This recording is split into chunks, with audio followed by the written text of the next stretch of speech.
R is for reading. Reading. The fifth practice in the Lifesavers is the fast track to transforming any area of your life. It is one of the most immediate methods for acquiring the knowledge, ideas, and strategies you need to achieve level 10 success in any area of your life. The key is to learn from the experts, those who have already done what you want to do. Don't reinvent the wheel. The fastest way to achieve everything you want is to model successful people who have already achieved it. With an almost infinite amount of books available on every topic, there are no limits to the knowledge you can glean through daily reading. I recently heard someone say in a mocking, "I am too cool for this" tone.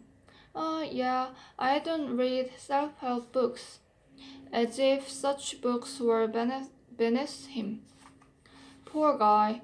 I'm not sure if it's his ego or just lack of awareness, but he's missing out on the unlimited supply of knowledge, boundless growth, and life-changing ideas he could gain from some of the most brilliant, successful individuals in the world. Who in their right mind and would choose not to do that? Whatever you want for your life, there are countless books on how to get it. Want to become wealthy, rich, a multimillionaire? There are plenty of books written by those who have achieved the pinnacles of financial success, which will teach you how. Here are a few of my favorites. Full details are given at the back of the book. The Millionaire Fast Lane, Think and Grow Rich, Secrets of the Millionaire Mind, Total Money Makeover. Want to create an incredible, loving, supportive, and romantic relationship? There are probably more books on how to do exactly that than you could read in a decade. Here are a few of my favorites. The 5 Love Languages, The Soulmate Experience, The 7 Principles for Making a Marriage Work.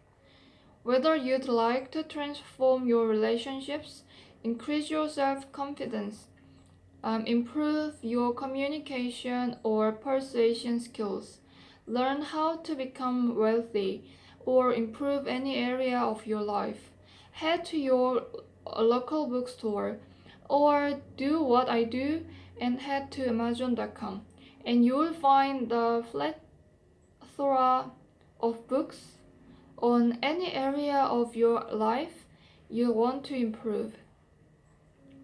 For those who want to minimize our carbon footprint on save money, I also recommend utilizing your local library or checking out one of my favorite websites, paperbackswap.com.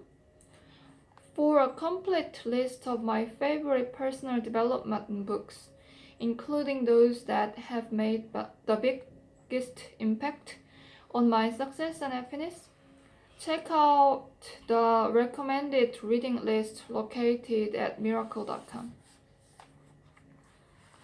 How much should you read? I recommend making a commitment to read a minimum of 10 pages per day, although 5 is okay to start with if you read slowly or don't yet enjoying reading.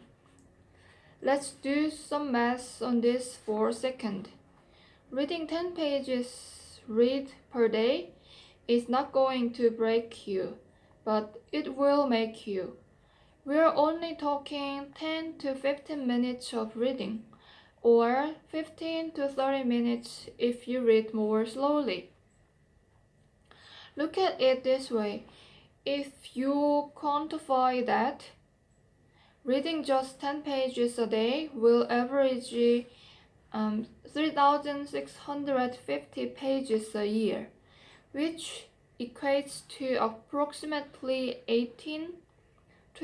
200-page personal development, self-improvement books.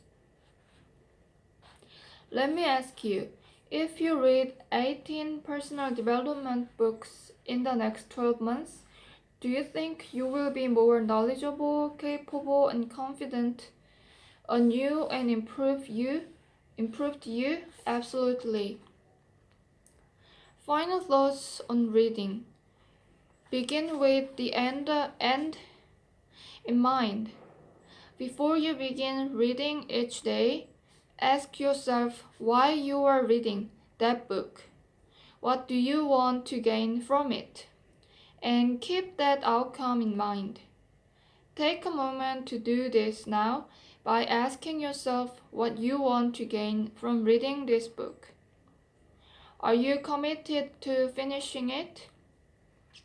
More importantly, are you committed to implementing what you are learning and taking action by following through with the Miracle Morning 30-day life transformation challenge at the end?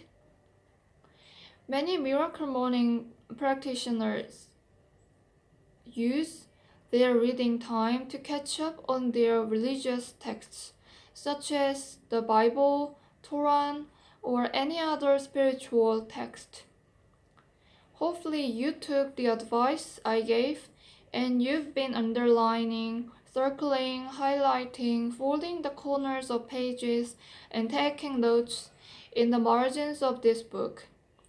To get the most out of any book I read and make it easy for me to revisit the content again in the future, I underline or circle anything that I may want to revisit and make notes in the margins to remind me why I underlined that particular section. Unless, of course, it's a library book. This process of making books as I read allows me to come back at any time and recapture all of the key lessons, ideas, and benefits without needing to read the book again, cover to cover. I highly recommend rereading good personal development books. Rarely can we read a book once and internalize all of the value from that book. Achieving mastery in any area requires repetition. Being exposed to certain ideas, strategies, or techniques over and over again until they become ingrained in your subconscious mind. For example, if you wanted to master karate, you wouldn't learn the techniques once and then think, I got this. No, you'd learn the techniques, practice them, then go back to your sensei and learn them again, and repeat the process hundreds of times in order to master a single technique. Mastering techniques to improve your life works the same way.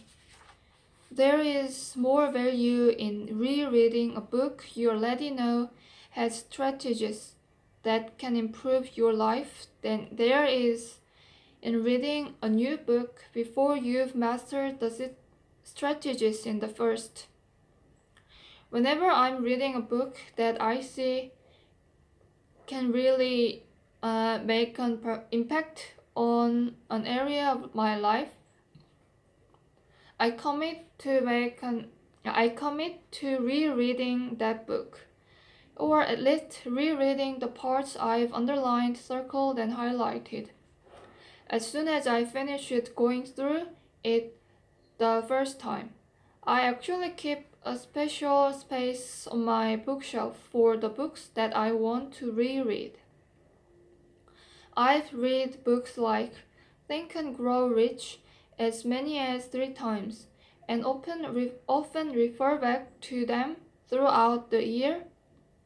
Rereading requires discipline because it is typically more fun to read a book you've never read before. Repetition can be boring or tedious, which is why so few people ever master anything. But that's even more reason why we should do it, to develop a higher level of self-discipline. Why not try it out with this book? Commit to rereading it as soon as you are finished, to deepen your learning and give yourself more time to master the Miracle Morning. S is for scribing. Scribing is the final practice in the lifesavers and is really just another word for writing, but please allow me to keep it real. I needed an S for the end of lifesavers because a W wouldn't fit anywhere. Thanks. What is it? Barbara, I owe you one. Journaling. My favorite form of scribing is journaling, which I do for 5 to 10 minutes during my miracle morning by getting your thoughts out of your head and putting them in writing. You gain valuable insights you'd otherwise never see. The scribing element of your miracle morning enables you to document your insights, ideas, breakthroughs, realizations, successes, and lessons learned, as well as any areas of opportunity, personal growth, or improvement. While I had known about the profound benefits of journaling for years, and I had even tried it a few times, I never stuck with it consistently because it was never part of my daily routine. Usually, I kept a journal by my bed, and when I'd get home late at night, 9 times out of 10, I would find myself making the excuse that I was too tired to write in it. My journal stayed mostly blank, even though I already had many mostly blank journals sitting on my bookshelf. Every so often, I would buy myself a brand new journal, a more expensive one, convincing myself that if I spent a lot of money on it, I would surely write in it. Seems like a decent theory, right? Unfortunately, my little strategy never worked, and for years I just accumulated more and more increasingly expensive yet equally empty journals. That was before the Miracle Morning. From day one, the Miracle Morning gave me the time and structure to write in my journal every day, and it quickly became one of my favorite habits. I can tell you now that journaling has become one of the most gratifying and fulfilling practices of my life. Not only do I derive the daily benefits of consciously directing my thoughts and putting them in writing, but even more powerful are those I have gained from reviewing my journals from cover to cover. Afterwards, especially at the end of the year, it is hard to put into words how overwhelmingly constructive the experience of going back and reviewing your journals can be, but I'll do my best.